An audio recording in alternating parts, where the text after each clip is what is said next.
कैसे हैं आप लोग। तो आज के दिन हम शुरू कर रहे हैं हमारा बाइनोमियल एक चैप्टर है बाइनोमियल है की पावर n। ये आपका बाइनोमियल का फॉर्मेट होता है। ऐसा ही बाइनोमियल आपका all variables is equal to 1 और वेरी इंपॉर्टेंट आपको काम आ सकता है पहली चीज, ठीक है, इनटू 2 इनटू 1 बिल्कुल एक लाइन में आपको ओपन करना आना चाहिए, तो n के बराबर होना चाहिए। यहाँ से देखिए n minus r plus r n के बराबर, तो ये दो चीजें। हेलो एवरीवन, कैसे हैं आप लोग। तो आज के दिन हम शुरू कर रहे हैं हमारा बाइनोमियल एक चैप्टर है बाइनोमियल थ्योरम। 11th क्लास में आप पढ़ते हैं, बोर्ड के लिए भी इम्पॉर्टेंट है, जेई के लिए भी बहुत इंपॉर्टेंट है। और बाइनोमियल चैप्टर जो है ये आपको एक बेसिक प्लेटफॉर्म है कि आप आगे के आने वाले चैप्टर जैसे परम्यूटेशन कॉम्बिनेशन, ठीक है, आप समझ पाएँ। दूसरा प्रोबेबिलिटी, तो मैक्सिमम टाइम आपको क्या होता है प्रोबेबिलिटी नहीं समझ में आता है, तो उसका रीज़न यही है कि कहीं ना कहीं आप बेसिक को नहीं समझे हैं बाइनोमियल के। तो बाइनोमियल और परम्यूटेशन कॉम्बिनेशन दोनों, तो इस सीरीज में हम शुरू कर रहे हैं बाइनोमियल थ्योरम पूरा चैप्टर, और ये बिल्कुल स्टार्ट से शुरू करेंगे। हम क्वेश्चन भी देखेंगे, प्रीवियस ईयर क्वेश्चंस कितने पूछे गए हैं सारे सॉल्व करेंगे। जनरल टर्म कैसे निकाला जाता है, टर्म इंडिपेंडेंट ऑफ एक्स और बाइनोमियल कोफिशिएंट की प्रॉपर्टीज। तो आप पहले लेक्चर में ये समझिए, आप भी ऐसा ही कर सकते हैं।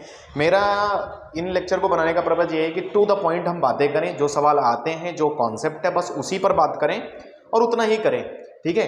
कैसा है, समय कम है, बहुत सारे बच्चे जो होते हैं जो अपीयर कर रहे होते हैं इसी साल जेई का, तो उनको कम टाइम में रिवीजन भी मिल जाए, और जो स्टार्ट कर रहे हैं पहली बार चैप्टर पढ़ रहे हैं उनको भी एक बढ़िया समझ मिल जाए चैप्टर की, तो ये बहुत जरूरी है।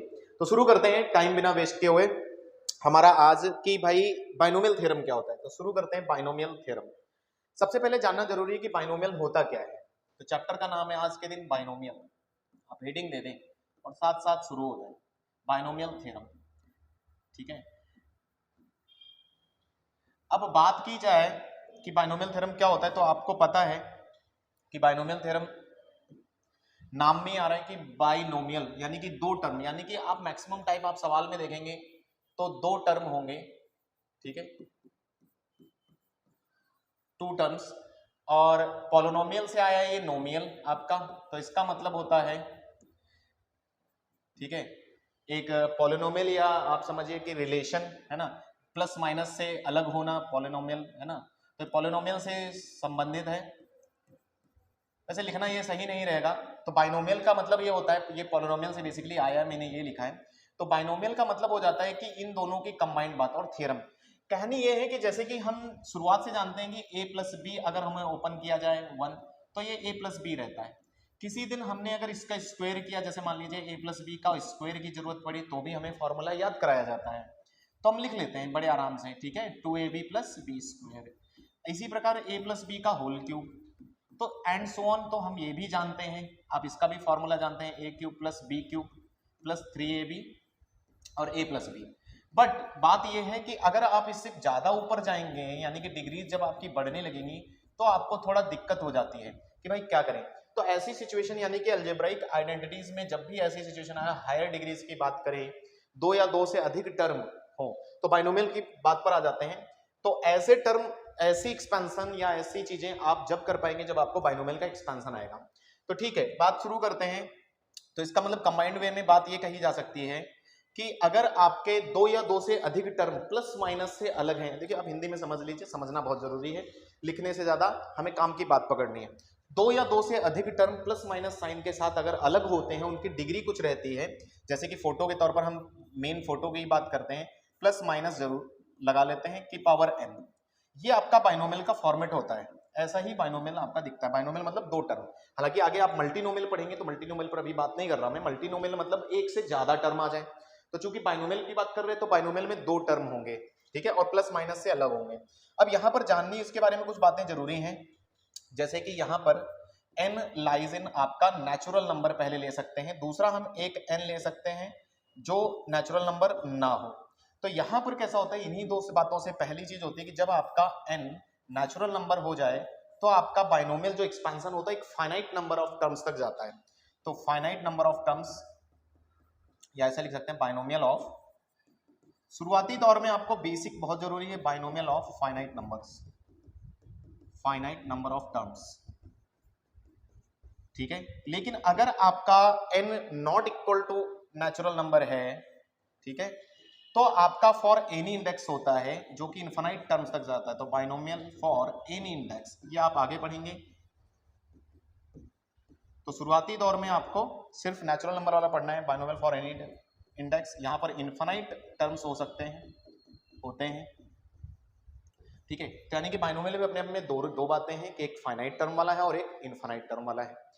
अब बात करें तो एक्स और वाई क्या है, तो एक्स और वाई लाइज इन आर हो सकते हैं, रियल नंबर हो सकते हैं, ठीक है। तो यहाँ पर लिख लेते हैं x comma y lies in real number, ठीक है। अच्छा, तो इसका मतलब यह है कि एग्जाम्पल के तौर पर देखा जाए कि क्या और भी बाइनोमियल पॉसिबल है, बिल्कुल। अगर आप सवाल में देखे होंगे तो तीन लोग भी आ जाते हैं, 4 टर्म्स भी आ जाते हैं, तो बिल्कुल वो भी बाइनोमियल की तरह कंसिडर किए जाते हैं। जैसे किसी ने लिख दिया x square plus x by 3 की degree 4, it is a binomial. किसी ने लिख दिया 1 plus x square plus x cube की पावर 10, ठीक है। तो ये सब बहुत सारे एग्जाम्पल्स आप लिख सकते हैं। रियल नंबर जरूरी है, ठीक है। चलिए, तो 1 प्लस एक्स स्क्वायर ये सब बाइनोमियल के एग्जाम्पल्स, ऐसे बहुत सारे एग्जाम्पल्स बन जाएंगे। अब बात यह है कि इसका एक्सपेंशन क्या होता है, कैसे होता है, वो हमें जरूरी है। और दूसरी चीज, इसमें एक बाइनोमियल कोफिशिएंट भी आता है, तो बाइनोमियल कोफिशिएंट पे भी चर्चा करनी पड़ेगी। तो मैं एक्सपेंशन पे पहले जाऊं तो उससे पहले हमें, या एक्सपेंशन ही कर लेते हैं, चलिए। तो अगले स्टेप में हम चलते हैं, बाइनोमियल एक्सपेंशन कर लेते हैं। तो आप हेडिंग दे दें बाइनोमियल एक्सपेंशन। तो जैसे मैं सिखाऊंगा आप बिल्कुल एक ही चीज को पकड़ के रखें। कई बुक्स में कई तरीके से एक्सपेंशन किया जाता है, एक को आप पकड़े, बस उसी से काम चलाएं आपका। तो मैंने जो देखा है, तो a प्लस एक्स या x प्लस वाई आप ले सकते हैं। तो a प्लस एक्स की पावर n जैसा हमारा बाइनोमियल है आज, ठीक है। a प्लस एक्स की पावर n जैसा, दो टर्म है, a है, x है और डिग्री n है। बाकी पीछे बातें हो गई हैं कि n यहाँ पर क्या है, क्या चीजें हैं। बाइनोमियल कोफिशिएंट पर भी बात हम करेंगे। तो इसका एक्सपेंशन सबसे पहले बहुत जरूरी है, ठीक है। आइए एक्सपेंशन करके देखते हैं। तो शुरुआत होगी NC0 से, ये बाइनोमियल कोफिशिएंट है C। इन पर बात करेंगे तो NC0, फिर क्या होता है, आप यहाँ की डिग्री जो यहाँ टर्म हो उसकी डिग्री यही रहती है, और a की पावर n माइनस 0 आप लिख सकते हैं, ठीक है। आप ऐसे ही बिल्कुल याद रखें। अगला आएगा NC1, सीक्वेंस में आप ओपन करते हैं तो x की डिग्री 1, यहाँ वाला ही डिग्री, और a की डिग्री जो होगी n माइनस 1, ऐसे लिखते हैं हम। अगला इस तरह से चलते चलते चलते चलते कहीं तो NCR आएगा बीच में, और x की पावर r और a की पावर n माइनस r, और चलते चलते लास्ट इसका अंत होगा कहीं तो, ठीक है। तो NCN आएगा लास्ट में, ठीक है, प्लस लगा लेते हैं, NCN इंटू x की पावर n, और अब पूरी तरह से आपका a खत्म हो गया है। तो बात यह है, ये इसका एक्सपेंशन है, आपको याद रखना चाहिए। अब इस एक्सपेंशन के बारे में कुछ जरूरी बातें हैं, वो भी हम याद करेंगे। तो यहां से शुरू करते हैं। यहां पर जरूरी बात यह है कि अगर आप टर्म देखें तो NC0 या NC, ये सब कौन है, तो NC0, NC1, NC2 से लेकर NCR, these are binomial coefficients. इनको ही बाइनोमियल कोफिशिएंट बोला जाता है, ठीक है, बाइनोमियल कोफिशिएंट्स। इनकी बातें क्या है, इनकी प्रॉपर्टीज क्या है, बाद में जानेंगे। दूसरी इसके बारे में ये है, अगर आप इसका जनरल टर्म देखें तो जनरल टर्म बहुत जरूरी है, क्योंकि एक सीरीज जैसा ओपन हो रहा है।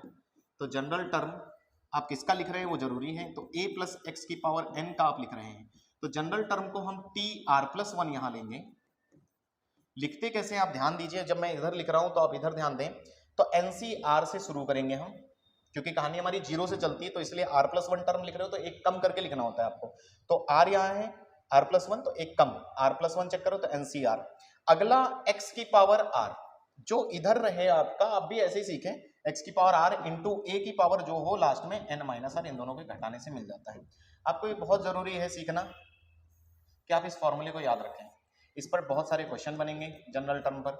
अच्छा, दूसरी बात, जैसे कि एग्जांपल के तौर पर हम बाद में देखते हैं, एक और इंपॉर्टेंट बात कि इसमें टर्म्स, टोटल टर्म्स कितने हैं वो बहुत जरूरी है। टोटल टर्म्स अगर आप देखें तो 0 से शुरू होकर n तक अगर हमारी बात जा रही है, तो टोटल टर्म्स यहां पर कितने हैं, इसमें इस टाइप के टोटल टर्म्स यहां पर आते हैं n+1, तो उनकी संख्या है n+1 टर्म्स हैं आपके पास। दूसरी चीज ये है कि यहां पर अगर आप ध्यान से देखें, हर टर्म में, ठीक है, हर टर्म में r इनकी डिग्रीज का, यानी कि जो वेरिएबल्स, एक तरीके से देखिए a और x, बाइनोमियल में दो लोग थे, इनका डिग्री का सम जो है हमेशा वो n रहेगा, ठीक है। अब देखिए n-1 n, यहां पर भी अगर इनकी डिग्रीज को जोड़ दें हम, तो इनका सम जो है ना, सम अगर करें, sum of variables, sum of degree of variables,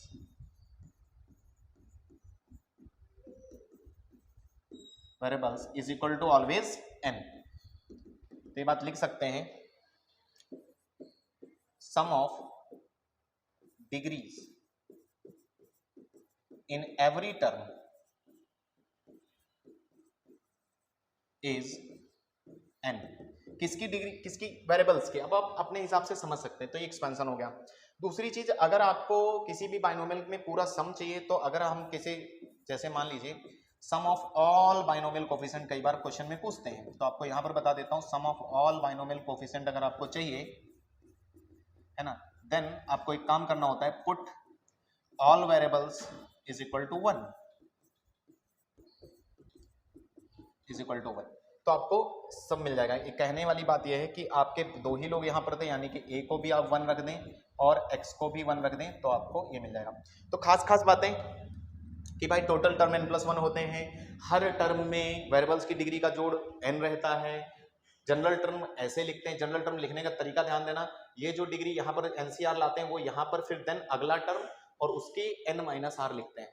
जैसे कि एग्जाम्पल के तौर पर मैं आपको सवाल में बता सकता हूँ, जैसे आइए एक काम करते हैं, हम एक ही सीखेंगे यही, क्योंकि उल्टा करके जब सीखना होगा तो मैं आपको अगले लेक्चर में सिखाऊंगा उसमें कैसा परिवर्तन होगा, तो आपको एक फिक्स रखना है अपने दिमाग में।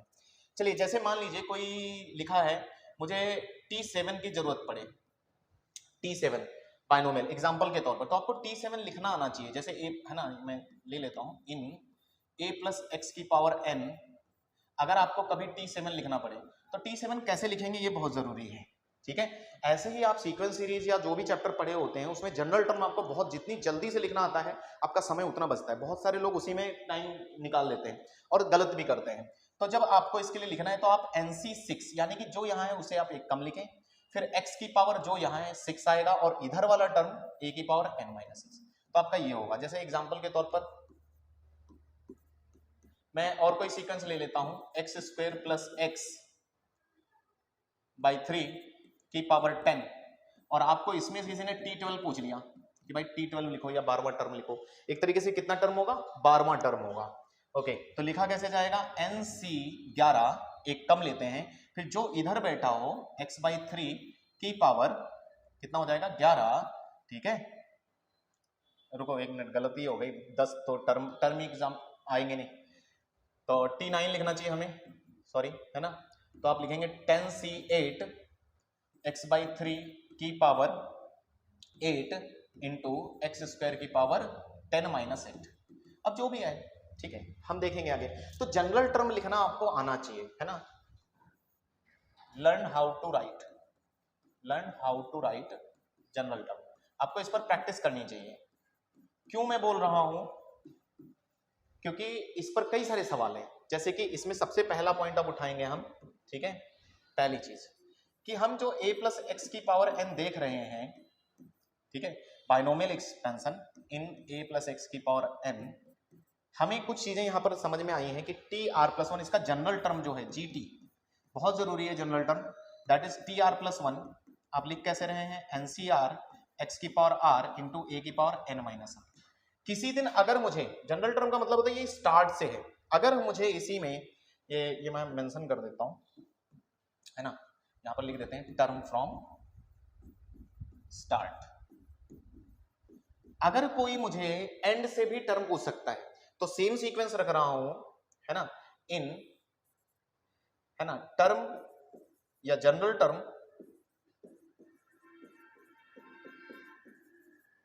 फ्रॉम स्टार्ट से हो चुका है हमारा, एंड लेंगे या फिर लास्ट, तो that will be equal to general term from start in, आप इनको पलट दीजिए, ठीक है, इन x+a⁴n।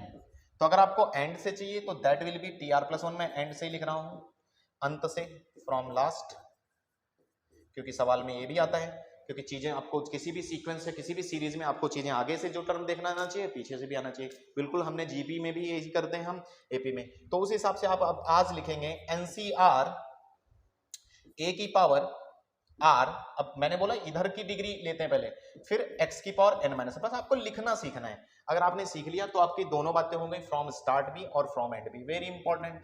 आपको काम आ सकता है पहली चीज, ठीक है। तो ये बहुत जरूरी चीज है।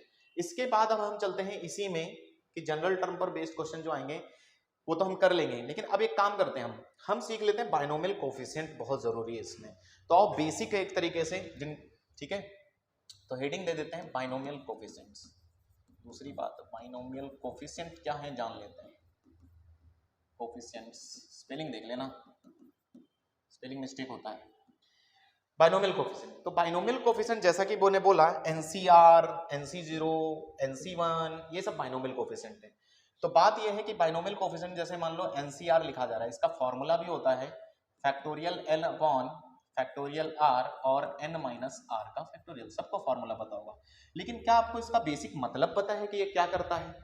NCR, C stands for combination. यहाँ पर जो C होता है, जो C यूज किया जाता है यहाँ पर, तो ये एक तरीके से सिलेक्शन को दर्शाता है, सिलेक्शन या फिर कॉम्बिनेशंस को दर्शाता है, ठीक है। तो इसका मतलब ये हो जाता है कि अगर आपके पास किसी टोकरी में n लोग हैं और आप उनमें से r लोगों को लेकर कोई चीज बना रहे हैं, ठीक है, तो इसमें से मतलब ये है n से r का सिलेक्शन जो है वही NCR है, ठीक है। तो इसको आप लिख सकते हैं सिलेक्शन ऑफ R थिंग्स या ऑब्जेक्ट्स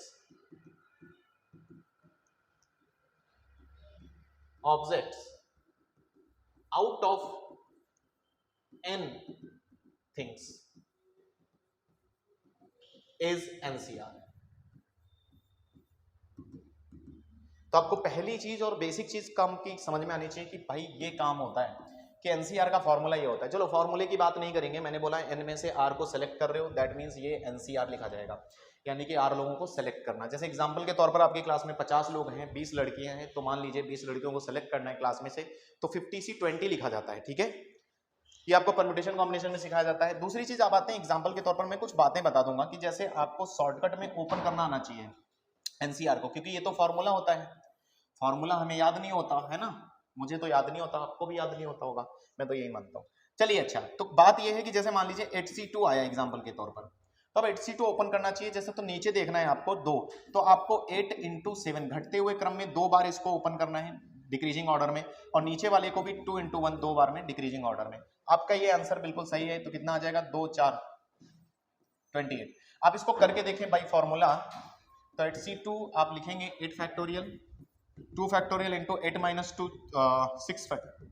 अगर आप इसको बाद में ओपन करेंगे तो 8 × 7 है ना, नीचे इंटू 6 फैक्टोरियल आएगा, डिवाइड बाय 2 फैक्टोरियल और इंटू 6 फैक्टोरियल। तो बाद में आप देखेंगे कट रहा है, फाइनली आपका वही आ जाएगा। तो आप इसको शॉर्ट में याद रखें क्योंकि आपका टाइम बचाएगा। जैसे कि मान लो 8C2 लिखना है तो आप ऐसे लिख सकते हैं, जैसे मैं कहने वाली बात है 9C3 लिखना है किसी को, तो 3 बार 9 को डिक्रीजिंग ऑर्डर में चलना है, 9 8 7, नीचे आएगा 3 × 2 × 1, बिल्कुल एक लाइन में आपको ओपन करना आना चाहिए। तो ठीक है, तो बेसिकली अगर हम NCR को सीख रहे हैं तो NCR क्या देता है हमें? सिलेक्शन देता है R लोगों का आउट ऑफ N लोग, और उसको हम डायरेक्ट कैसे ओपन करते हैं? इस प्रकार से ओपन करते हैं, ठीक है। अब इसकी काम की प्रॉपर्टीज हैं कुछ, अगर आप ध्यान से देखें प्रॉपर्टीज यहीं पर समझ में आ जाएंगी, और कुछ इसकी खास बातें। तो चलते हैं दूसरे पॉइंट पर।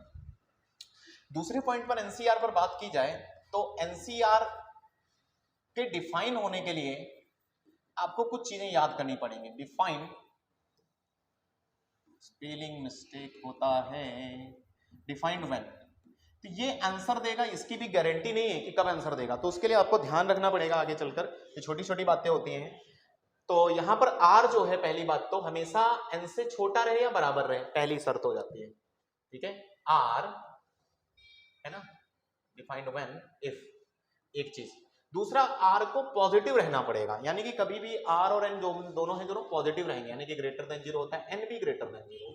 आपने कभी ये नहीं देखा होगा -5C3, ठीक है, तो N ग्रेटर देन 0। दूसरी बात यह है R जो है N के बराबर रह सकता है, लेकिन यहां पर R जो है और N इंटीजर भी होने चाहिए, तो N, R lies in integer. तो ये 4-5 बातों का ख्याल आप रखें, ऐसे क्वेश्चन भी आपको मिल जाएंगे आगे कि ये डिफाइन कब होता है, ये बातें आपको पता रहनी चाहिए, ठीक है। NCR कब डिफाइन होता है? अब NCR अगर डिफाइन कर लिया आपने, तो एनसीआर ओपन करना भी आपको आ गया, ये सिलेक्शन देता है ये भी आ गया। तो इसकी कुछ प्रॉपर्टीज हैं खूबसूरत खूबसूरत, वो भी हमें कर लेनी चाहिए। तो हेडिंग दे देते हैं बिल्कुल तीसरे नंबर पर, प्रॉपर्टीज, प्रॉपर्टीज ऑफ एनसीआर। क्योंकि प्रॉपर्टी बेस्ड बहुत सारे सवाल अभी आप देखेंगे कि एनसीआर की प्रॉपर्टीज पर आ जाते हैं। एक एनपीआर भी पढ़ते हो, उसकी हमें बाइनोमियल में कम तलाश है ना, मतलब जरूरत है। तो एनसीआर पे ज्यादा चर्चा करेंगे, वो मैं आपको परम्यूटेशन कॉम्बिनेशन या टाइम मिलेगा, इसमें कहीं आता है तो मैं आपको वो भी बताऊंगा।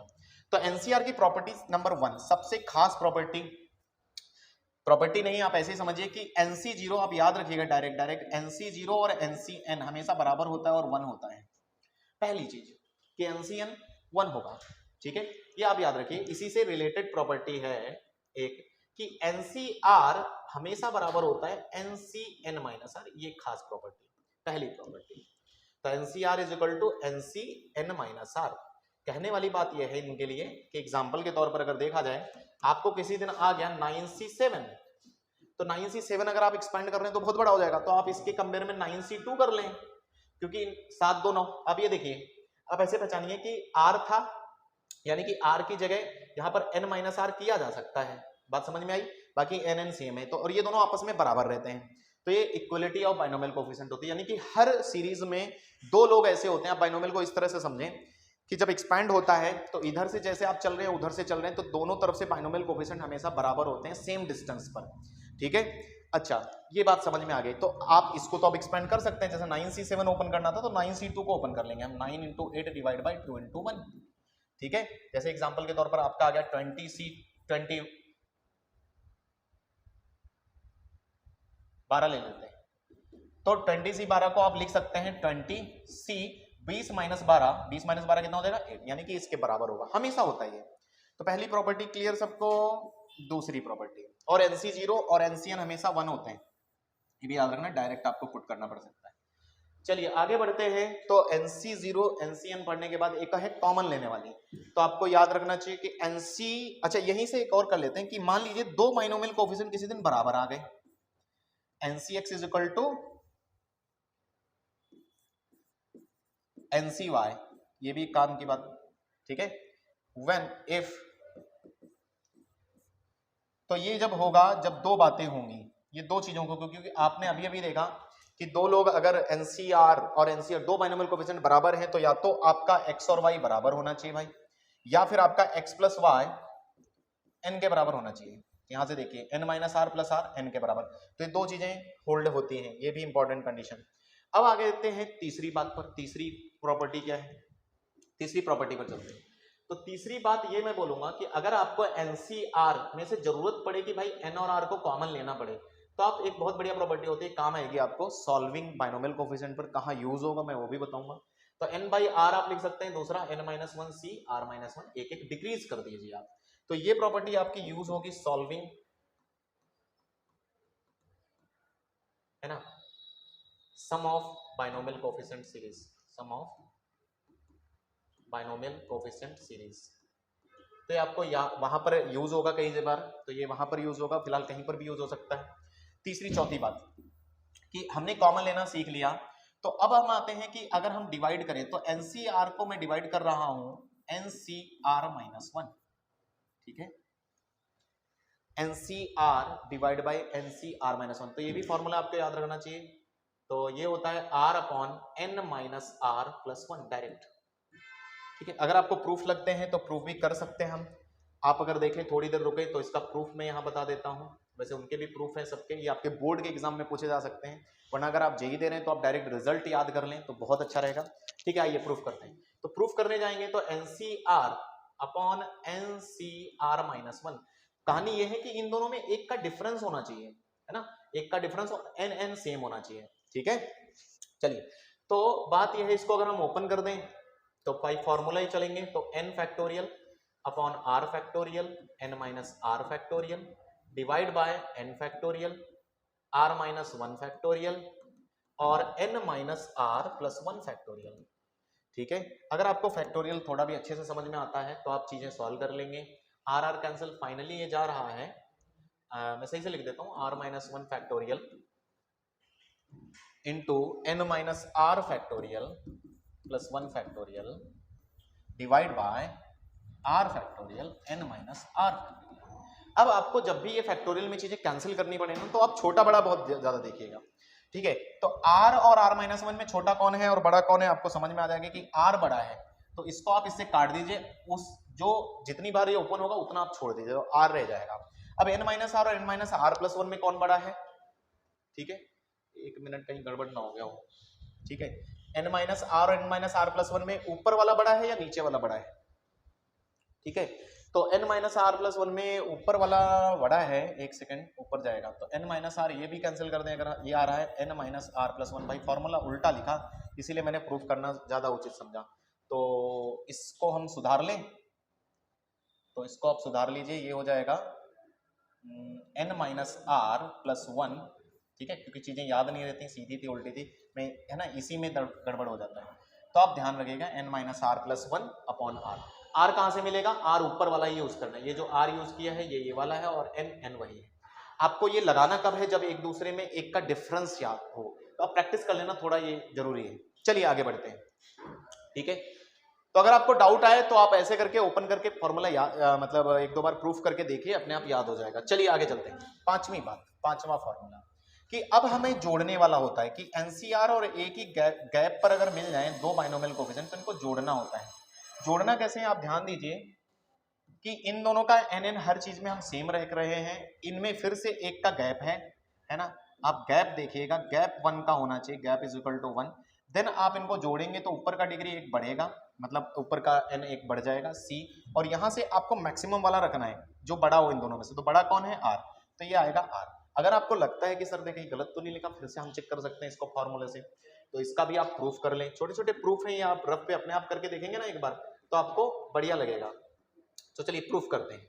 तो प्रूफ करने गए तो एनसीआर को आप क्या ओपन करेंगे, फैक्टोरियल और n माइनस आर फैक्टोरियल, फिर plus n factorial, r minus one factorial और n minus r plus one factorial. फिर से वही बात है कि इनमें से छोटा बड़ा देखकर हम कॉमन लेंगे चीजों को। चलिए फिर स्टार्ट करते हैं।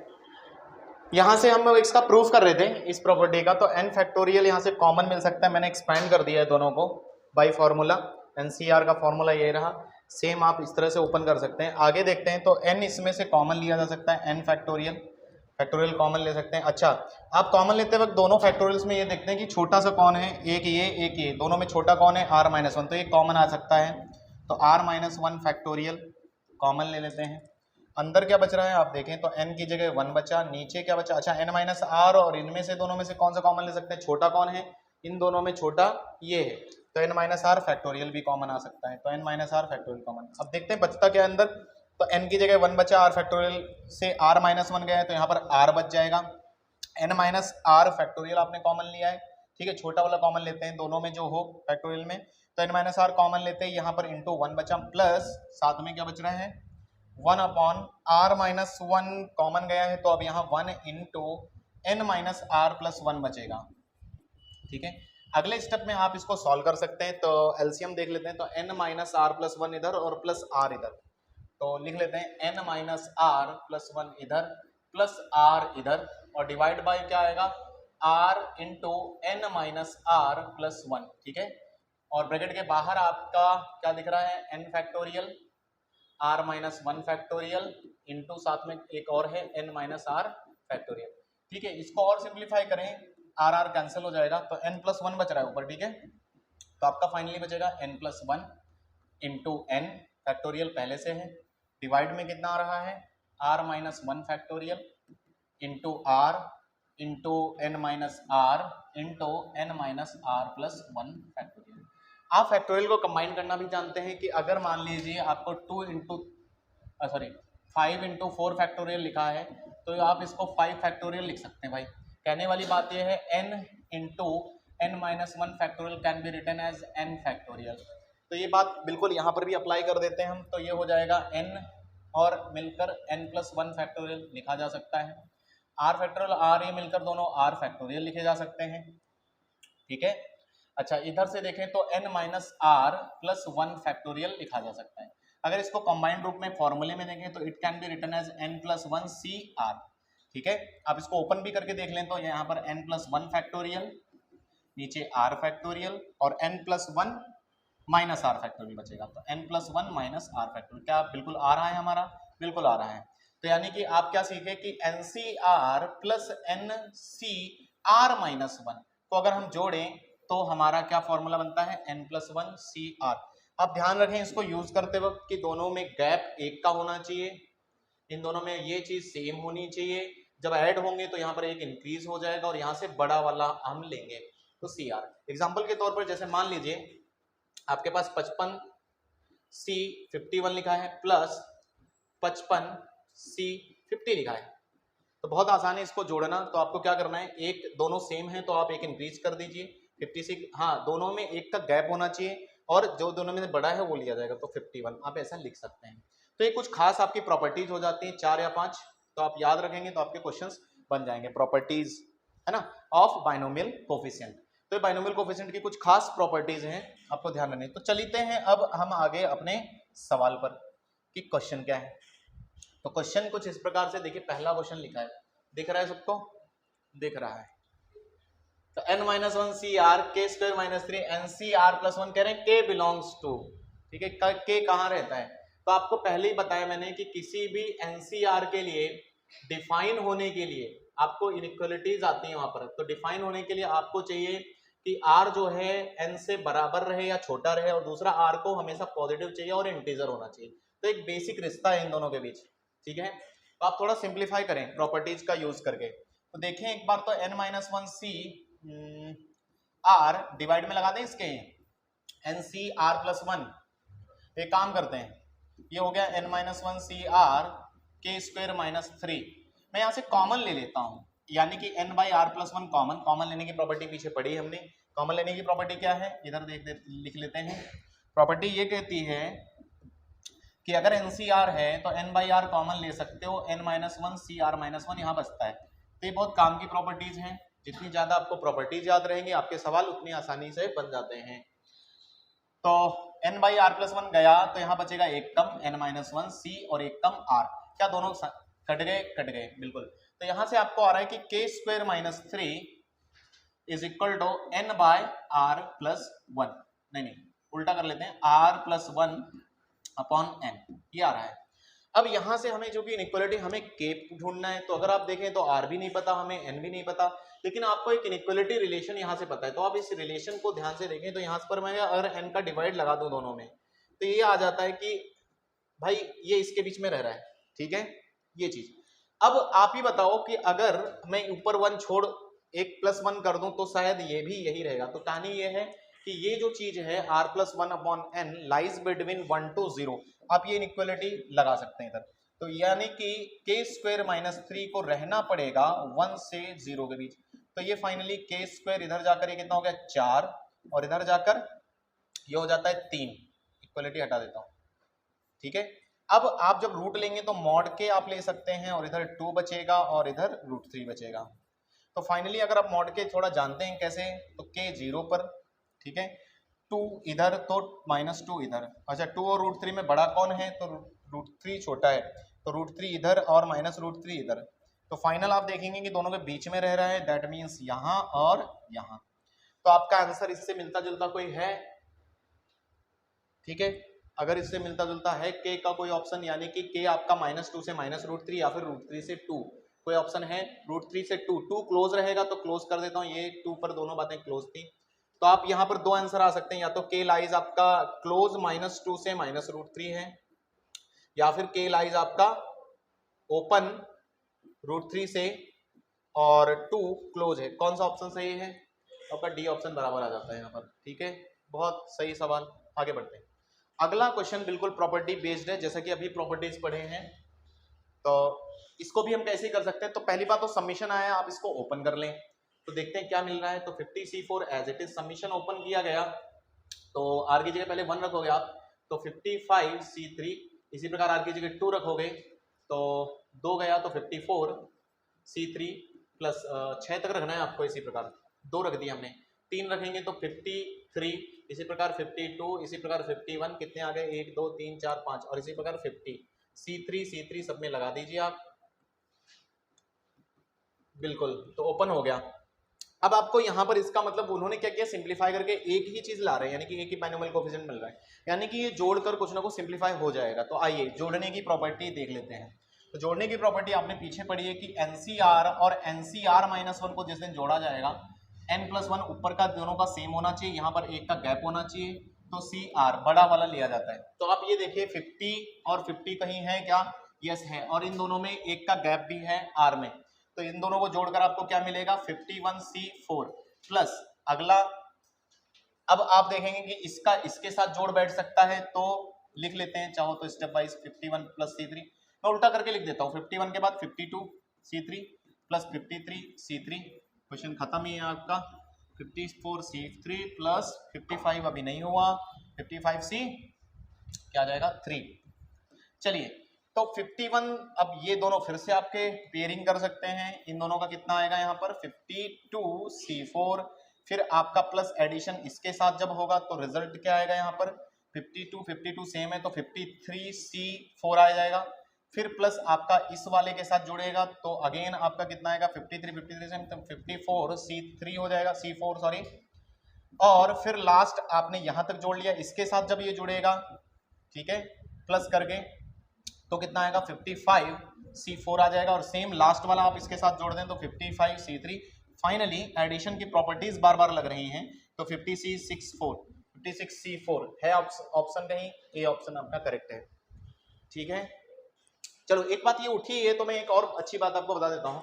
एक कहानी है कि RCR plus R+1CR plus R+2CR आपके बढ़ते क्रम में अगर R+ से लेकर चलो मान लेते हैं NCR तक जा रहा है, तो ये एक बहुत बढ़िया रिजल्ट है। मैं डायरेक्ट अगर बता दूं तो आप दोनों में एक एक जोड़ दीजिए बस, N+1C R+1, ये डायरेक्ट एक प्रॉपर्टी है।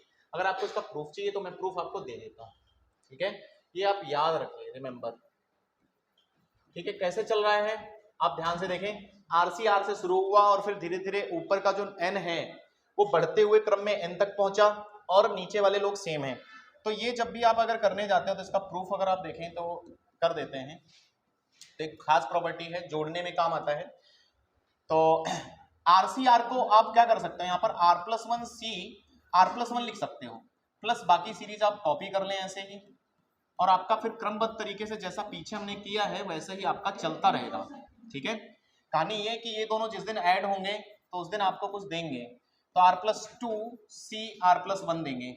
ठीक है, इसी प्रकार अगला टर्म R+2C R जब जोड़ेंगे और बाकी सब ऐसे ही रहेगा, तो फिर से आपका सेम दोनों का एडिशन प्रॉपर्टी, अगेन ये दोनों ऐड कर रहे हैं तो इनका कितना आ जाएगा R+3C R+1। तो आप पाएंगे कि नीचे वाली चीज बदलेगी ही नहीं और ये बढ़ती जा रही है। तो लास्ट जब इस प्रकार से यहां पर पहुंचोगे आप, तो फाइनल आप इसमें भी एक इंक्रीमेंट कर देना N+1C R+1। तो बहुत खास प्रॉपर्टी है कि इस प्रकार से आए, तो ये आप लिख सकते हैं।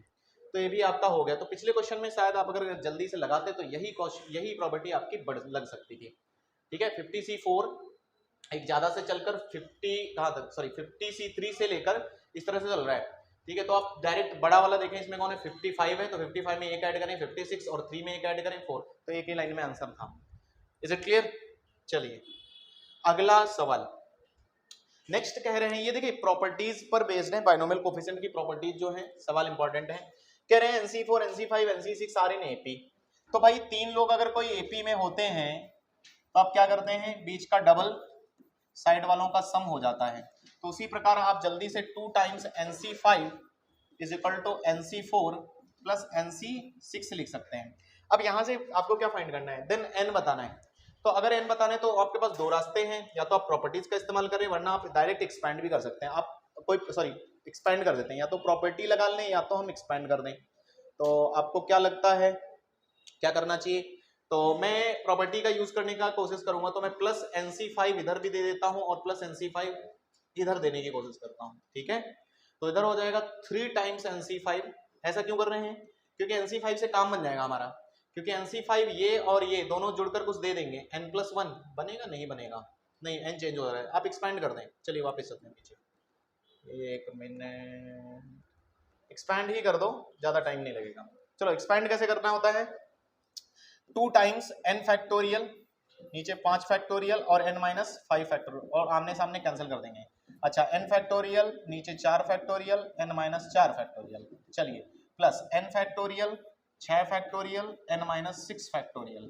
अब आप देखें इसमें से क्या कैंसिल हो रहा है सामने सामने, ठीक है, तो भाई ये तो पहले ही दिख रहा है कैंसिल हो गया।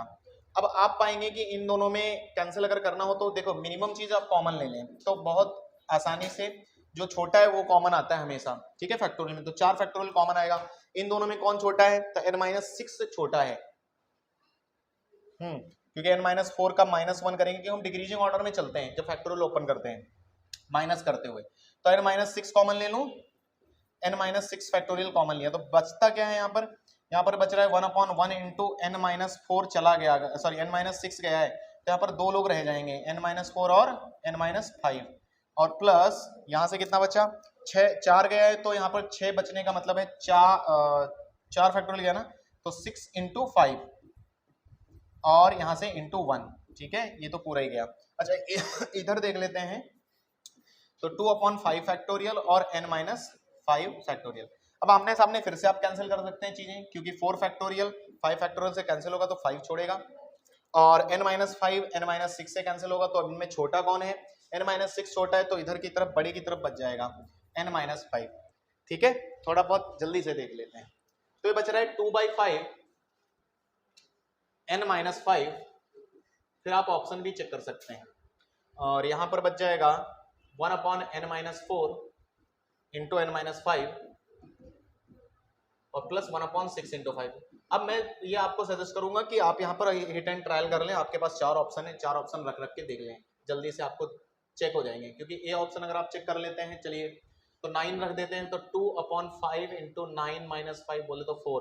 अच्छा इधर देखते हैं क्या बच रहा है, इधर देखा जाए तो 9 जब आपने रखा तो 9 में से 4 गया 5 और 9 में से इंटू 4 प्लस 1/6 इंटू 5, देख लेते हैं बैठ रहा है क्या, तो मुझे तो नहीं लग रहा है कि ये बैठेगा, देख लेते हैं फिर भी।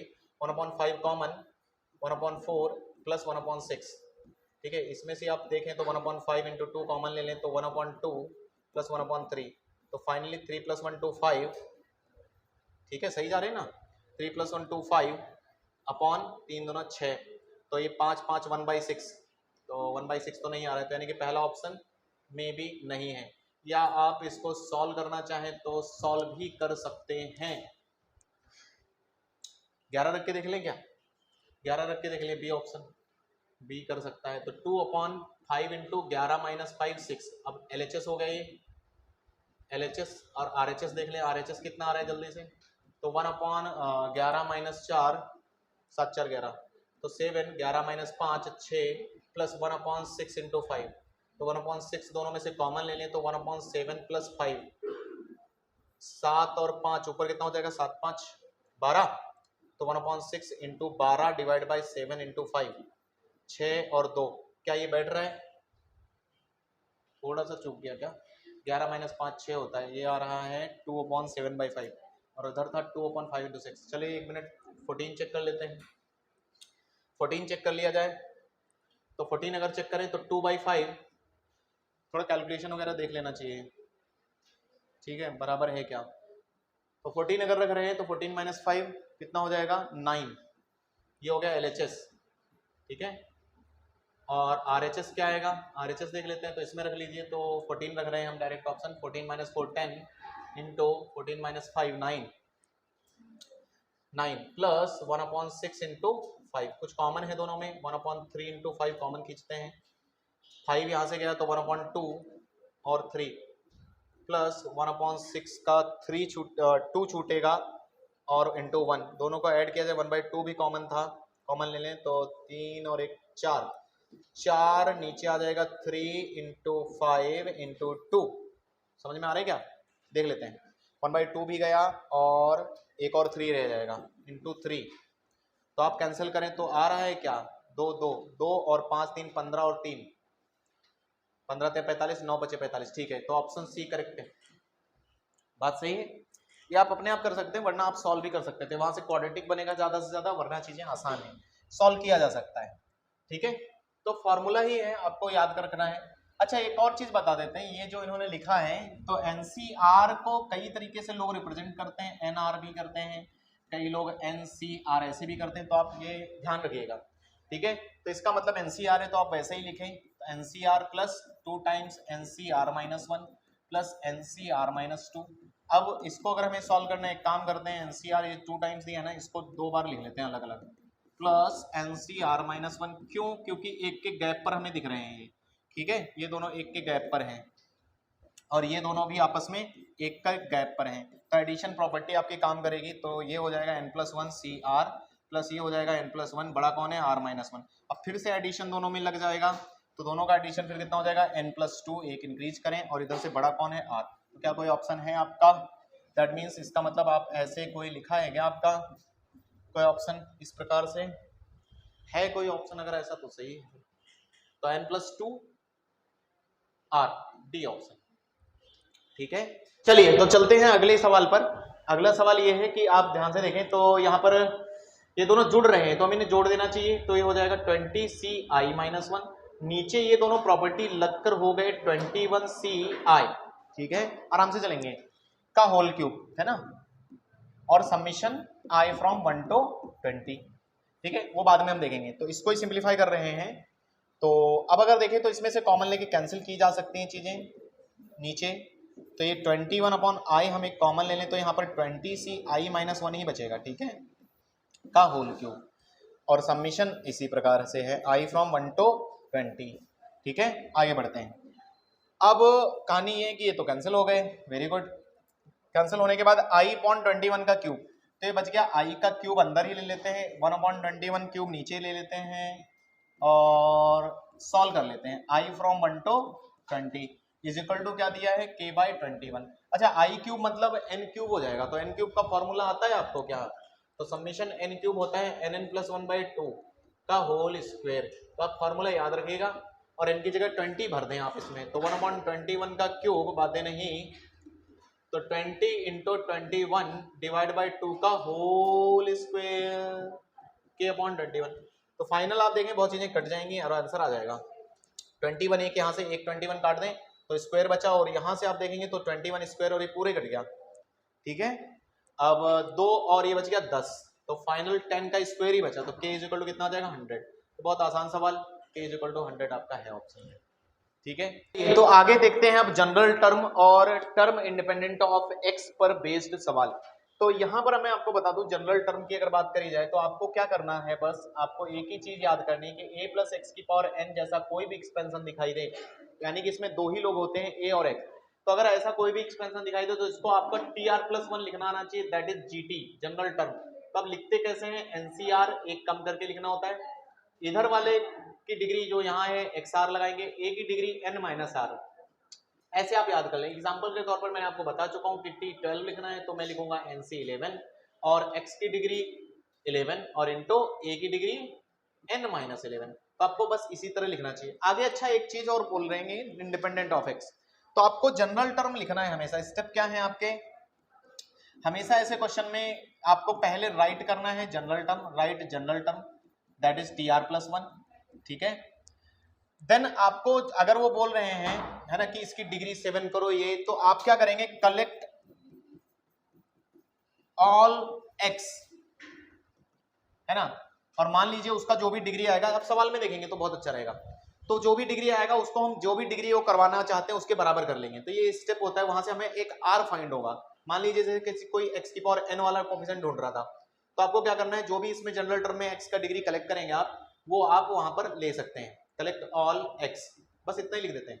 अच्छा आगे चलकर अगर वो इंडिपेंडेंट बोलेंगे कि इंडिपेंडेंट ऑफ x वाला चाहिए हमें कोफिशिएंट, इंडिपेंडेंट ऑफ x, तो इसका मतलब होता है इंडिपेंडेंट ऑफ x मतलब x⁴0 का कोफिशिएंट, तो आपको x⁴0 के कोफिशिएंट ढूंढने पड़ेंगे, तो यानी कि आप जितनी भी डिग्री कलेक्ट करेंगे उसको उठाकर 0 के बराबर कर लेंगे। तो सी एग्जांपल्स, तो आप अभी आगे क्वेश्चंस देखें तो आपको ये समझ में आ जाएगा कि आप कैसे टर्म इंडिपेंडेंट, बहुत ज्यादा सवाल हैं जो जनरल टर्म पर बेस्ड हैं, बाइनोमियल कोफिशिएंट की जितनी भी बातें थी मैंने आपको बता दी पीछे। तो जनरल टर्म पर चलते हैं फटाफट, आइए सवाल से शुरू करते हैं। कह रहे हैं the coefficient of x⁴ in this, तो आपको स्टेप वाइज चलना है। पहला काम क्या है, पहला काम यह है कि आप जैसे ही देखेंगे बाइनोमियल आप उसका जीटी लिखेंगे। अगर आपको कोफिशिएंट का सवाल आता है तो हमेशा फाइंडिंग कोफिशिएंट के सवाल अगर आते हैं, फाइंडिंग कोफिशिएंट ऑफ x⁴r, ठीक है, तो ऐसे सवाल के लिए पहला काम है कि आप जनरल टर्म लिखें, जनरल टर्म, ठीक है। फिर हम स्टेप वाइज देखते चले। तो जनरल टर्म हम लिख देते हैं यहाँ पर। जनरल टर्म क्या हो जाएगा, 10CR, ठीक है, 10CR, R+1 लिखते हो ना आप, 10CR। फिर मैंने बोला इधर जो होता है उसकी डिग्री -3/x² की डिग्री हो जाएगा R into x/2 with sign उठा लिया है, कोई दिक्कत नहीं, x/2 की डिग्री 10 - R। अब सारे x आप कलेक्ट करे लेंगे तो 10CR -3 की पावर R और 1/2 की पावर 10 - R, ठीक है, इंटू x की पावर सारी डिग्री देखें तो यहां से -2R आ रहा है और यहां से प्लस 10 - R आ रहा है। फाइनली वो क्या कह रहे हैं कि आप x की पावर 4 का कोफिशिएंट दे दो। तो x की पावर 4 होने का मतलब है इसको x की पावर 4 होना पड़ेगा। दैट मीन्स कि -2R प्लस 10 -R को उठाकर मुझे 4 कर देना चाहिए। तो यहां से -3R इज इक्वल टू कुछ हो जाएगा। -3R इज इक्वल टू कितना हो रहा है, जल्दी से बताएं। उधर 10 में से 4 चला जाता है तो -6 बचेगा। R की वैल्यू कितनी आ जाएगी, 2। तो R की वैल्यू 2 आएगी। अच्छा, अगर R आपका इंटीजर नहीं आता है तो आप मना कर देंगे कि R इंटीजर ही होना चाहिए। तो R आप 2 भर दें तो इसका कोफिशिएंट आपका ये रहा। तो ये सारा आपका कोफिशिएंट है, ठीक है, x की पावर 4 का कोफिशिएंट। तो इसमें R आप भर दें तो आपका आंसर आएगा 10C2। R भरने जाएंगे तो -3 की पावर 2, 1/2 की पावर 10 - R, तो 10 में से 2 गया 8। और इसको सिंप्लीफाई कर लें। मैंने आपको ये ओपन करना जल्दी से बताया है। तो 10 × 9 × 2 × 1, -3 का स्क्वायर बोले तो 9 और 1/2 की पावर 8 आप देख लें कितना हो जाएगा। 2 की पावर 8 512 होता है क्या, है ना। 2 की पावर 6 कितना, 64, 128, 256 होता है मुझे लग रहा है ना, 256। चलो 256 अगर होता है, देख लेना भाई, कैलकुलेशन गड़बड़ हो जाता है। तो 2 और ये 5, 9 9 81 और 5, 81 × 5 कितना हो जाता है, 81 × 5, 5 एकम 5, 8 पंजे 40, 405। तो 405 अपॉन 256 है कोई ऑप्शन है, ए ऑप्शन आपका सही है, ठीक है। तो ये आप छोटे छोटे सवाल कर सकते हैं। तो बेसिकली आपको करना क्या, फाइंडिंग कोफिशिएंट ऑफ x के बारे में जनरल टर्म लिखें और फिर जो डिग्री आए जो जिसका चाहिए तो आप r सारे x वेरिएबल्स को इकट्ठा करेंगे जिसकी डिग्री करानी है और उसकी डिग्री को उठाकर उसके आगे इक्वेट करके r फाइंड कर लेंगे। r को उसके अलावा सारे सब में रख दीजिए तो ये पूरा कोफिशिएंट बनता है। अच्छा, दो चीजें हैं, कोफिशिएंट जब भी बोलते हैं तो अलग चीजें हैं। कोफिशिएंट अगर पूरा बोले तो अगर आपका एक पूरा कोफिशिएंट होता है, एक बाइनोमियल कोफिशिएंट की बात कर रहे हैं, सिर्फ बाइनोमियल कोफिशिएंट इसमें इतना था, बाकी सब ये लोग भी मिलकर आपका कोफिशिएंट में सहयोगिता कर रहे हैं। चलिए आगे बढ़ते हैं। अगला सवाल कह रहे हैं the positive value of lambda for which the coefficient of x² in the expression x² √x + lambda x² 10 is 720 is. Lambda की वैल्यू चाहिए इनको। चलिए अब आप देखें कि x² तो पहले से बैठा है, तो जो भी देखिए बाइनोमियल का जो दिख रहा है फोटो वो बाइनोमियल ये है, तो इसमें हम GT लिखेंगे, यानी कि इसका GT जनरल टर्म। तो इसका GT कैसे लिखा जाएगा, NCR, तो n की जगह 10 है तो 10CR लैम्डा बाई x² की पावर कैसे लिखेंगे R, मैंने सिखाया आपको। √x की पावर कैसे लिखेंगे 10 - R, ठीक है, आपका GT लिख गया जनरल टर्म। अच्छा, इसके साथ x² और बैठा था तो इंटू x² और कर दूं क्या मैं, क्योंकि जनरल टर्म इसका लिखा और x² तो पहले से था तो मल्टीप्लाई होगा ही। तो अब आप पूरा देख लें इसमें किसका कोफिशिएंट चाहिए, कोफिशिएंट ऑफ x² चाहिए। तो थोड़ा बैलेंस करें, 10CR लैम्डा की पावर R सारा और x की पावर सारी डिग्रीज लिखने वाला हूं। तो -2R यहां से +2 यहां से और इसके पास कितना है प्लस 10 - R/2। क्या आप ये बात समझे, √x है तो पूरा का पूरा अब आपको दिखेगा कि ये चीज जो है 2 के बराबर कर देना चाहिए तभी तो x² आएगा। तो यहां से आप फाइनली देखें तो -2R + 2 + 10 - R divide by 2 is equal to 2 हो जाता है। एलसीएम वगैरह ले लें फटाफट। तो -4R + 4 + 10 - R is equal to 2 दूना 4 -5R और 10 4 14, 4 4 कट गया -10। R की वैल्यू कितनी आ रही है, फिर से 2 आ गई। तो R की वैल्यू फिर से 2 प्राप्त हुई तो क्या चाहिए इसको। अच्छा, कोफिशिएंट दिया है, कह रहे पॉजिटिव वैल्यू एक्सप्रेशन कोफिशिएंट। अच्छा, इस कोफिशिएंट कितना है, इतना है ये कोफिशिएंट, ठीक है, आप ध्यान रखिएगा।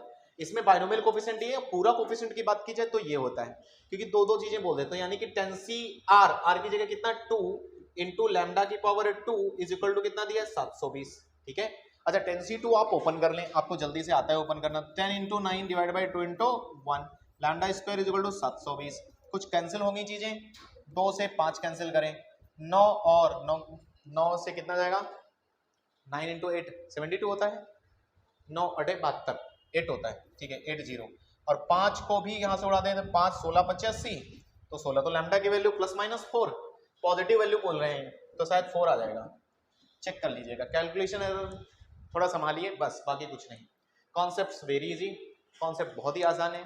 चलिए आगे बढ़ते हैं। तो अब लॉग भी आ रहा है इसमें, तो लॉग आपको आता है क्या, नहीं आता है तो थोड़ा सा आप पिछले भी लेक्चर देख सकते हैं, वरना थोड़ी सी लॉग में कुछ है नहीं, आप प्रॉपर्टीज याद रखें बस और लॉग लेना सीख लें, ठीक है। तो ये बहुत ही आसान चीज है। आगे चलते हैं, फिर से सेम सवाल कह रहे fourth term in the expansion. अच्छा इस बार अलग कई चीज कह रहे हैं, इस बार कह रहे हैं fourth term in the expansion of this is this.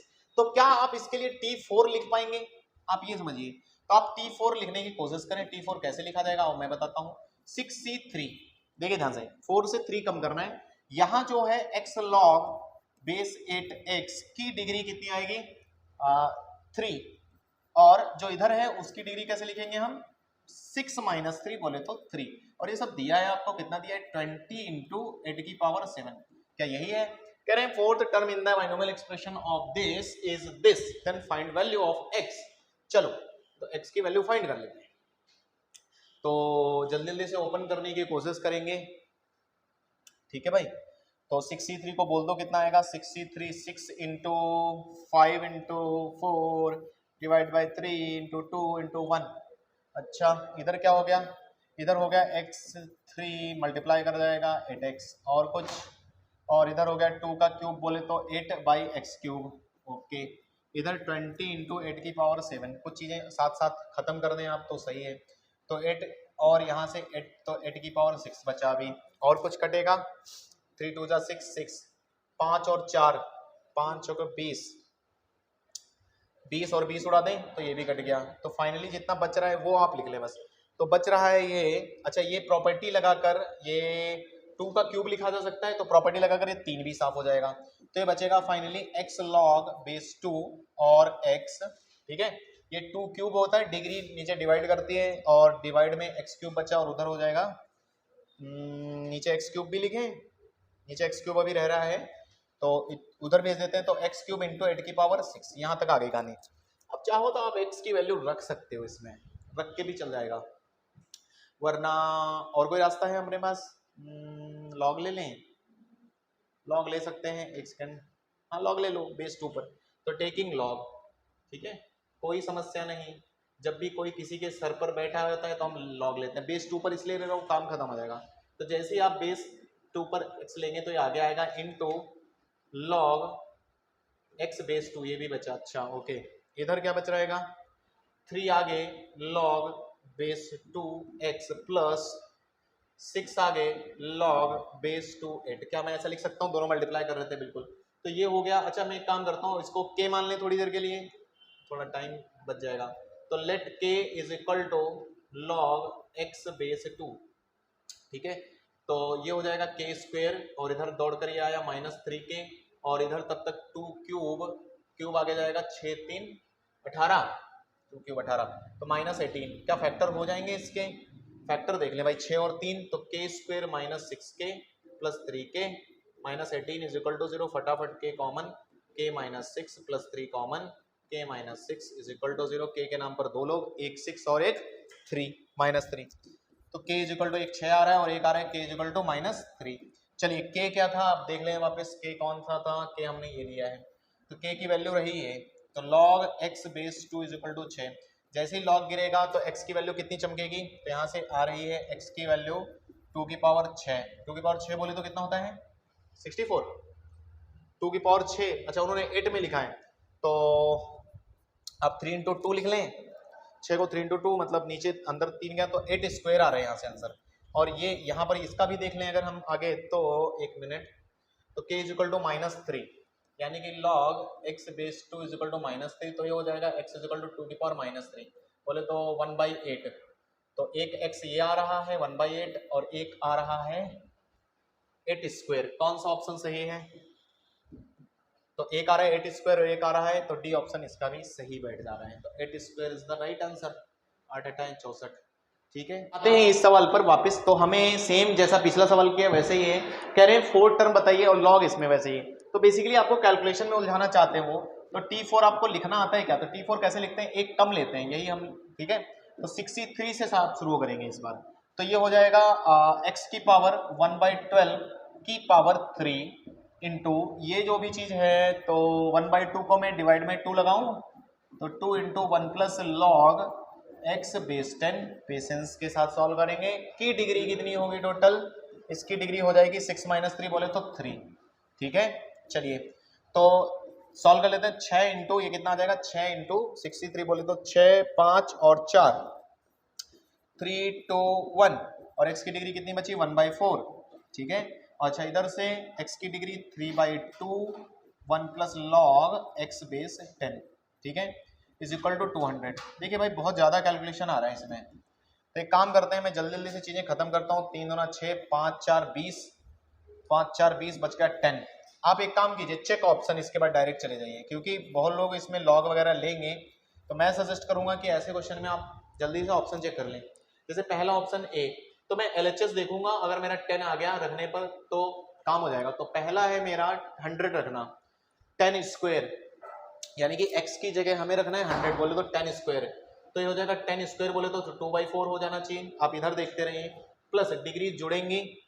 अच्छा पहले लिख ही लेते हैं, तो LHS आ जाएगा 10 की पावर 2/4, ठीक है। आप पहला ऑप्शन चेक कर रहे हैं ए, तो 10 स्क्वायर की पावर, यहां पर देखें तो 3 ऊपर है बाई 2, और अंदर जब यहां पर x आप रख रहे हैं 10 स्क्वायर, तो मनी मन सोचिए स्क्वायर आगे जाएगा, तो 2 + 1 3 बचेगा, तो 3 बचा, यस 3 से 3 कट गया, और यहां से 1/2, तो 10 की पावर 1/2, और ये कितना हो जाएगा 10 की पावर 4, तो 10 की पावर 1/2 प्लस 4 कितना आएगा, 4 1 5/2, नहीं बैठ रहा है। आप दूसरा चेक कर ले फिर फटाफट, ज़्यादा टाइम नहीं लगेगा चेक करने से, एज कम्पेयर टू इसके आप चेक कर ले, तो वरना आप लॉग ले सकते हैं, ठीक है, लॉग लेके भी चला जा सकता है। इधर 10 आ गया तो अच्छा ही है, बेस 10 पर हम लॉग लेते हैं। चलिए और लॉग ले लेते हैं, तो चलो लॉग ले लेते हैं। टेकिंग लॉग कैसा होता है, पहला ऑप्शन ज़्यादा चांसेस रहते हैं आ जाता है, और नहीं आ रहे हैं तो फिर लॉग ले लेते हैं। जैसे ही आप लॉग लोगे क्या होगी कहानी, तो 1/4 लॉग, ठीक है, लॉग बेस 10x प्लस, अलग अलग कर देता हूं मैं पूरा, 3/2 plus log x base 10 into log x base 10 बचेगा, इज इक्वल टू इधर 1 आ जाएगा, ठीक है। एक काम करते हैं, फिर से इसको t या k मान लेते हैं, ये बहुत बड़ा दिख रहा है, तो let log x base 10 is equal to k, ठीक है, लेट कर लिया, तो ये हो जाता है 1/4 k, 1/4 k और plus 3/2 plus k into k is equal to 1। k common ले लिया जाए, k कॉमन ले लें आप, तो k कॉमन ले लिया तो 1/4 plus 3/2 plus k is equal to 1। जल्दी से इधर भी एलसीएम ले लें आप, ठीक है, या k की वैल्यू कोई डायरेक्ट सेटिस्फाई कर जाएगी ऐसी जो 1 आ जाए, तो मुझे लग रहा है 2 रख दूं, k की जगह 2 रख के देखते हैं, 1 minute, if k is equal to 2 satisfy कर जाए बस, तो 2 इंटू, क्योंकि यहाँ 2 इसलिए ले रहा हूँ क्योंकि एलसीएम सेम आ रहा है, तो 4, 3 + 1 4 डिवाइड बाई 4, लेकिन ये तो 2 दे रहा है भाई, के बाहर लिया है, सही है ना सब कुछ, 3/2, 3/2, ये गलत हो गया शायद, 1 मिनट, यही तो गड़बड़ हुआ, 1 प्लस छूट गया यहाँ पर, कैलकुलेशन एरर बहुत हो जाता है, ऐसा था अकेले दिखता नहीं। 3/2 1 प्लस लॉग x बेस 10 है ना, और इनटू में ये है, तो उस हिसाब से यहाँ पर देखते हैं, रिटर्न ट्रायल मिल जाएगा, 1/4 k plus 3/2 1 plus k into k is equal to 1। तो आप एक काम करें, k कॉमन ले लेते हैं हम, ठीक है, तो 1/4 प्लस 3/2 1 प्लस k बचा सिर्फ, ठीक है, ऐसा इज इक्वल टू 1। अब सही है, अब k अगर आप चेक करें तो k 1 रखने से काम चलेगा, हाँ k 1 अब सेटिस्फाई कर रहा है, 1 + 1 2, ठीक है, चलते हैं देख लेते हैं। तो k अगर हमने 1 रखा तो आपको हिट एंड ट्रायल मारना है आपको, क्योंकि आप छोटी छोटी चीज़ों पर अगर आप ऐसे सॉल्व करते जाएंगे तो आपका टाइम वेस्ट होगा, तो हिट एंड ट्रायल से k मुझे लग रहा है सेटिस्फाई कर रहा है, आप देख लीजिए 1 2 2 1 और 3 + 1 4 1 आ जाएगा, तो k आपका 1 आ रहा है, तो k अगर 1 यहाँ पर लगा दें तो लॉग जब गिरेगा तो x इज इक्वल टू क्या आएगा 10, है पहले क्यों नहीं आया फिर, तो अच्छा सी ऑप्शन, यस, मैं पहला ए चेक कर रहे थे। तो आपकी के की वैल्यू कितनी, सॉरी एक्स की वैल्यू कितनी आई 10। तो आप ऐसे सवालों में कितना जल्दी आप कैलकुलेशन करते हैं ये बहुत जरूरी चीज है। ये कह रहे हैं the term independent of x in the expansion is equal to, चलिए भाई एक्सपेंशन में चाहिए, तो देखिए इस पर बाइनोमियल वर्क नहीं कर रहा है तो इसको ऐसे ही रखिए थोड़ी देर के लिए। इस पर बाइनोमियल वर्क कर रहा है तो जीटी लिख लें आप। जीटी बोले तो general term T r plus one, तो टी आर प्लस वन कैसे लिखा जाएगा, 6c r minus 3 by x square की पावर आर और 2x स्क्वायर की पावर 6 माइनस आर, साथ में वो मल्टीप्लाई है उसको भी लिख ले, क्या लिख लीजिए आप। तो 1/60 माइनस एक्स की पावर 8 बाय 81, आप ऐसा कर सकते हैं, कोई दिक्कत वाली बात नहीं है। टर्म इंडिपेंडेंट ऑफ एक्स चाहिए इनको, ठीक है, एक मिनट। तो आप एक काम करें, इसमें एक्स के सारे वेरिएबल सारी डिग्रीज कैलकुलेट करें, एक साथ लिखें। तो ये हो जा रहा है 6c आर माइनस 3 की पावर आर 2 की पावर 6 माइनस आर, सारे कांस्टेंट। देखिए आप लिखने का तरीका भी सीखिए, सबसे पहले बाइनोमियल कोफिशिएंट देन कांस्टेंट आते हैं, देन आप वेरिएबल लिखते हो। तो x की पावर टोटल कितनी हो रही है यहाँ पर -2r, और यहाँ पर 2 इसको मल्टीप्लाई करेगा तो 6 12 और -2r और भी आ रहा है, और साइड में आपका 1/60 माइनस एक्स की पावर 8/81 है। अब आप इसमें दो बातें हो सकती है मुझे लग रहा है, जब ये पूरी चीज, ठीक है, पहली बात तो इससे टकराए तो इसके पास पहले ही से एक्स नहीं है, तो यानी कि पहली चीज ये है कि इसके हिसाब से ही कहानी चल जाएगी। तो टर्म इंडिपेंडेंट ऑफ एक्स जाएंगे तो पहली चीज ये कर दे रहा हूं मैं कि -2r plus 12 -2r is equal to 0 करना।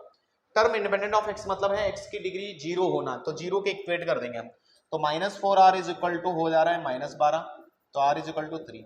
तो एक तो ये मिल रहा है r इज इक्वल टू 3 रखने पर।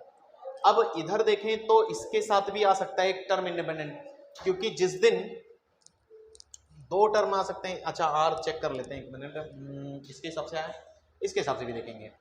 तो इसके हिसाब से क्या आ जाएगा, दूसरी बात जो मैं कहना चाह रहा हूँ वो हो जाएगा -2r प्लस 12 -2r और प्लस 8 माइनस, है ना, x की पावर 8 मतलब डिग्री जब मल्टीप्लाई करेगा ये तो प्लस 8 इज इक्वल टू भी 0 कर सकते हो आप, देख लेते हैं जल्दी से। तो -4r इज इक्वल टू 12 8 कितना होता है, 8 2 10 20 -20, तो यहाँ से r आ रहा है आपका 3 4 नहीं 5 आ गया, तो वहां से r 3 और यहाँ से ये, तो यानी कि इसमें दो मिलेंगे और दोनों को मुझे लग रहा है जोड़कर आंसर आना पड़ेगा। तो पहला, जब आप पहला केस कर रहे हो पहले के हिसाब से आप कोफिशिएंट उठाते हैं। चलिए तो पहले इसके हिसाब से तो कोफिशिएंट पहले तो इतना है, आप ये ध्यान दें इतना ही कोफिशिएंट है और साथ में 1/60 आ रहा है। तो पहला when r is equal to 3, नहीं दिख रहा क्या, पहला है r is equal to when 3, तो r इज इक्वल टू 3, तो यहाँ सर कोफिशिएंट लिख देता हूँ, coefficient will be equal to 1/60, पहले लिख लेने वो छूट ना जाए, तो 1/60 और इसमें r को आप 3 रख दें तो 63 माइनस 3 की पावर 3 और 2 की पावर भी 3 हो जाएगा। तो finally 1/60 into 6 into 5 into 4 divide by 3 2 1 -3 cube 27 minus 1 लगा लेते हैं और 2 क्यूब इंटू 8, क्या कैंसिल हो रही हैं चीजें, जल्दी से देखें। तो 5 4 20 और ये 2, ठीक है, वेरी गुड, 3 2 6 और 2 से ये गया 4, तो -27 इंटू 4 आ गया। इसको होल्ड पे रखें थोड़ी देर, ठीक है, अगला चलना है हमें, आगे चलते हैं, रुको।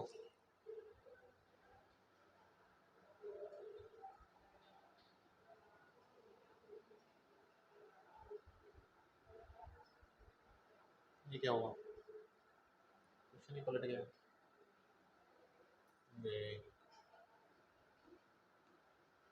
चलो भाई नहीं जा रहा है, एक काम करते हैं, सेम काम आप r इज इक्वल टू 5 रखकर यहाँ पर कर सकते हैं, इसके साथ कोफिशिएंट -1/81 लेना, बस देखिए मैं कर देता हूँ, थोड़ा सा कोशिश करता हूँ। आप फिर आंसर आप तो समझ ही गए कि क्या करना है, फिर कैलकुलेट कर सकते हैं आप, ठीक है। एक काम कीजिए, r इज इक्वल टू 5 के लिए पहला coefficient r is equal to 3 मिला, तो दूसरा काम है when r is equal to 5, तो r इज इक्वल टू जब 5 लोगे तो आपका पहला कोफिशिएंट -81 यहाँ पर पहले लिख लो, तो कोफिशिएंट इज इक्वल टू -81, फिर जोड़कर आंसर आना पड़ेगा, फिर यहाँ पर 5 रख लें आप, तो 65, ठीक है, 65 -3 की पावर 5, थोड़ा स्पेस कम है, -3 की पावर 5 इंटू 2 की पावर 6 -5 बोले तो 1, तो आप जल्दी से देखें तो 65 बोले तो 6 हो जाता है, और ये डायरेक्ट 65 को 6 और 3 यहाँ से ले लो तो 27, 7 तो 27 और 2 ये कट गया भाई, तो बच गया -1/27 इंटू -3 की, तो माइनस माइनस प्लस करवा लो, 3 की पावर 5 बोले तो 3 का क्यूब इंटू 3 स्क्वायर, तो ये कट जाएगा, 9 आ रहा है यहाँ से, तो 9 और -27 इंटू 4, तो -27 इंटू 4, 7 चौका 28 का 8 हासिल लगा, 2 4 दूनी 8, 2 4 दूनी 8, 2 10, -108 और प्लस कितना करना है 27, 9 प्लस 9, देखिए आ रहा है कि नहीं आ रहा, तो माइनस का 99, माइनस का 108 प्लस 9, 1 मिनट कुछ गड़बड़ तो नहीं हुआ, फिर से चेक कर लेते हैं, 3 का क्यूब -3 की पावर 5, 81, थोड़ा कैलकुलेशन है भाई, देखिए कुछ छूटा तो नहीं, -3 की पावर -1/81 पहले लिया है हमने, -3 की पावर 5, R 4 5 सही आ रहा है, 12 8 20 ही होता है, तो R 5 रख रहे हैं तो 65, -3 की पावर 5, 2 की पावर 6 -5 बोले तो 1, तो इंटू 2 और कुछ और 1 -1/81 पहले लिख लिया है, तो फाइनल देखा जाए तो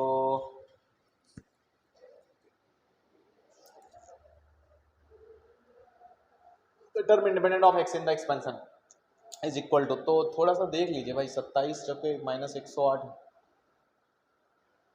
क्योंकि x इज इक्वल टू 3 रखने पर द टर्म इंडिपेंडेंट -108, क्योंकि ये टर्म का भी फर्क पड़ेगा, यहाँ पर x की पावर 8 था, x की पावर 8 1/60 सही है, -3 की पावर 5 81, 6 65 कितना होता है, 6 65 6, तो 6 3 2, अरे हाँ गलत हो गया यार, जगह कम की वजह से, आप इधर देखें, फिर से आते हैं, r इज इक्वल टू 5 जब रख रहे हो तो -1/81, वापस देखते हैं आराम से, 65 -3 की पावर 5 और 2 ऊपर था, मैंने उसको कैंसिल करवा दिया यार, तो इंटू 2 ऊपर है, अब सही है, तो अब देखो आप भाई जल्दी से, 65 का 6, ये चलो डायरेक्ट नहीं करेंगे, बहुत गड़बड़ हो जाता है, तो 6 मतलब 3 इंटू 2 और माइनस माइनस प्लस हो गया, 3 की पावर 5 इंटू 2, अच्छा 3 की पावर 5 मतलब 3 की पावर 27 मतलब 3 का क्यूब 4 होता है, तो ये काट दो भाई, 3 बचेगा एक, तो 3 बचा और 2, 3 दूना 6 6 36, प्लस का 36 आ रहा है क्या, और अब इधर 36 कर दो आप, प्लस 36, तो प्लस 36, 8 से 6 गया कितना बचता है, बात 8 से 6 गया 2, और इधर 9 से 3 गया, 8 से 6 गया, सॉरी 8 से 6 गया 2, और 10 से 3 गया 7 माइनस का, ठीक है ये ऑप्शन, ठीक है, तो थोड़ी बहुत कैलकुलेशंस हैं, आप अगर ध्यान देंगे तो आप कर सकते हैं भाई, क्योंकि कितना ज़्यादा कैलकुलेशन, फिर से लॉग आ गया, तो ये सवाल फिर से आप कर सकते हैं और कमेंट सेक्शन में अपना बताएं, फिर से कह रहे हैं third term in the expansion, मतलब लगातार आप समझिए कि जनरल टर्म पर इतने सारे क्वेश्चन हैं, तो ये थोड़ा सिंपल है, आप खुद कर सकते हैं, ठीक है, अगर आप करना चाहें तो कर सकते हैं, थर्ड टर्म बोल रहे हैं यानी कि T3, तो T3 आप लिखना सीख गए होंगे इतने दिनों में, तो 5C2 लिखेंगे, 3 से 1 कम, TR+1 आदत डाल लें, तो x की पावर कितना हो जाएगा, log बेस 2 x की पावर 2, ठीक है, ये डिग्री, और 1 की पावर कितनी हो जाएगा, 5 - 2 बोले तो 3 लिख लेते हैं, इज इक्वल टू 25 60, चलो अब कैलकुलेशन ही है इसके बाद, अगर आप ये लिख लेते हैं देन आपका ये है कि आप कितने आसानी पूर्वक जल्दी से सॉल्व कर लेते हैं, मैक्सिमम लोग यही गड़बड़ करते हैं भाई, मेरा भी कैलकुलेशन कच्चा पक्का है, तो 2 × 1 ये देख लीजिए, तो x की पावर 2 मल्टीप्लाई कर गया 2x इज इक्वल टू 25 60, अब 5 4 20 और ये 10 बचा, तो 10 का 0 1 काट देते हैं, और अब लॉग लेना पड़ेगा भाई मुझे, तो 2 बेस पर लॉग ले लें, क्योंकि 256 बराबर बन रहा है, 256 कितना होता है, 2 की पावर 7, 2 की पावर 6 64, 7 128, 2 की पावर 8 होता है क्या, 256 दोनों 512 दोनों हाँ 10, ठीक है, 2 की पावर 8 बेस 2 पर आप ले लें, टेकिंग लॉग 2, ठीक है, दोनों तरफ टेकिंग, एक सेकेंड, टेकिंग लॉग दोनों तरफ देख लें आप, तो क्या हो रहा है, डिग्रीज आगे ले लें, तो 2 log x base 2 into log x base 2 is equal to 8 ले लूँ बस, बेस 2 पर आप लेंगे तो 8 बचेगा। आप इसको फिर से k मान लें थोड़ी देर के लिए, तो हो जाएगा 2k² इज इक्वल टू 8, तो k² इज इक्वल टू 4, तो बोले तो 1k इज इक्वल टू 4 और 1k इज इक्वल टू एक k इज इक्वल टू 2 और एक k is equal to -2। k कौन था आपका, फटाफट देख लें, log x base 2 is equal to 2 -2। तो फटाफट log को गिराएं और x फाइंड कर लें। तो x कितना आ रहा है, पहला x आ जाएगा 4, यहां से कितना आएगा 2 की पावर -2, बोले तो 1/4। अब देखें कौन सा ऑप्शन सही है, एक 1/4 एक 4, तो 1/4 टिक कर लेते हैं, ठीक है। तो अब जरूरी है दोनों ही आपको लेके चलने हैं, ऐसा नहीं कई बार आप एक ही लेते हैं फिर लगता है आंसर नहीं आ रहा। तो जितने भी पॉसिबिलिटीज होती हैं किसी क्वेश्चन में आपको सारी कंसिडर करनी चाहिए। इसी प्रकार बहुत सारे सवाल हैं, आप कैसे कितने ही सारे सवाल आप कर सकते हैं, मैंने जितने मुझे मिले तो कैलकुलेटिव है थोड़े से, आप अगर प्रॉपर्टीज याद रखें तो बहुत सारे सवाल हैं। इसी प्रकार स्मॉलेस्ट नेचुरल नंबर, ठीक है, ये भी सवाल है। तो इसमें आप थोड़ा सा कुछ अच्छे सवाल हैं कि आप इसमें हिंट दे देता हूँ मैं, आप अपने आप कर लीजिएगा, ठीक है, कमेंट सेक्शन में बताइएगा इनके आंसर। तो अगर आप देखें ये एक बहुत खास चीज है, x-1 को मैं आपको दिखाता हूँ। ये आप एक तरीके से ऐसे देखें इसको, -1³ अगर आपने कभी किया हो तो ये a³ - b³ है, अगर इसको लिखा जाए तो x की पावर 1/3 -1 यानी कि a-1 b, फिर होता है x², ठीक है, x की पावर 2/3, x की पावर 2/3 फिर कितना हो जाएगा प्लस x की पावर 1/3 और +1, ठीक है, ये हो जाएगा। अच्छा उन्होंने प्लस वाला लिया है क्या, +1 वाला लिया है, अगर प्लस कर लेते हैं तो प्लस कर लेते हैं, प्लस और यहाँ प्लस तो यहाँ माइनस, तो -x की पावर 1/3। अब आप देख लें कहानी ये है कि अगर आप इसको कैंसिल करेंगे इसके साथ तो ये कट जा रहा है, फिर आपका सिंप्लीफाई हो जाएगा। तो ये इसके बाद साथ कटने के बाद ये बचेगा 1/x की पावर 1/3 + 1, ठीक है, यही बचेगा। अगला माइनस, इधर भी आप अगर देखें तो इसको आप ऐसा देख लीजिए कि x-1 लिखा है, नीचे है x -x की पावर 1/2 यानी कि √x अगर नीचे से कॉमन ले लें, हम नीचे से √x कॉमन लिया तो कितना बचेगा, √x -1 बचेगा और इसके टुकड़े ये इससे कट जाएगा, तो बचेगा √x + 1/√x, तो √x + 1/√x। तो बिल्कुल आप, मैंने थोड़ा सिंप्लीफाई कर दिया, आप इसके बाद आप ट्राई करें, ट्राई योरसेल्फ, ठीक है, एंड कमेंट में आंसर दें, ठीक है। तो इस तरह से आप अगर देखें तो हमने आज जनरल टर्म, ठीक है, जनरल टर्म के सवाल किए हैं, आप थोड़ा सा प्रीवियस ईयर प्रैक्टिस करें, बहुत आसान है जनरल टर्म लिखना और इंडिपेंडेंट ऑफ x ढूंढना। कोई भी डिग्री वाले सवाल ये सारे प्रीवियस ईयर हैं, बहुत सारे सवाल किए हैं और बेसिकली देखा जाए तो ज्यादा कुछ था नहीं, बाइनोमियल कोफिशिएंट के प्रॉपर्टीज बेस्ड हैं, तो इतना अगर आप कर लें तो भी अच्छा है। मिलते हैं अगले लेक्चर में, इसी को आगे बढ़ाएंगे। कुछ सवाल ऐसे थे कि जो आगे के आ गए तो वो मैंने छोड़ दिए हैं, लेकिन मैक्सिमम अगर आप टॉपिक 1 प्रीवियस ईयर फॉलो कर रहे हैं कोई भी बुक, तो टॉपिक 1 में सबसे पहले यही होता है बाइनोमियल में कि आप प्रॉपर्टीज सीख लें बाइनोमियल कोफिशिएंट की, आपको उनको यूज करना आना चाहिए, उनको कैसे अप्लाई करना है, देन आपको उसमें जनरल टर्म और इंडिपेंडेंट ऑफ एक्स वाला टर्म, ऐसे सवाल पूछे जाते हैं, टर्म देते हैं ये। देन अगले लेक्चर में हम बात करेंगे मिडिल टर्म, ग्रेटेस्ट टर्म पर, है ना, और उसके अलावा भी हम कोफिशिएंट की बहुत सारी बातें करेंगे, जैसे दो बाइनोमियल को ऐड करना, वो जैसे बहुत सारे सवाल देखेंगे आप प्रीवियस ईयर में बाइनोमियल में। बिल्कुल आसान चैप्टर है, आप इसके बारे में बिल्कुल चिंता ना करें, अगर आप थोड़ा सा भी कॉन्सेप्ट को पक्का करेंगे तो बहुत डायरेक्ट सवाल पूछे जाते हैं। मिलते हैं अगले लेक्चर में, तब तक के लिए थैंक यू।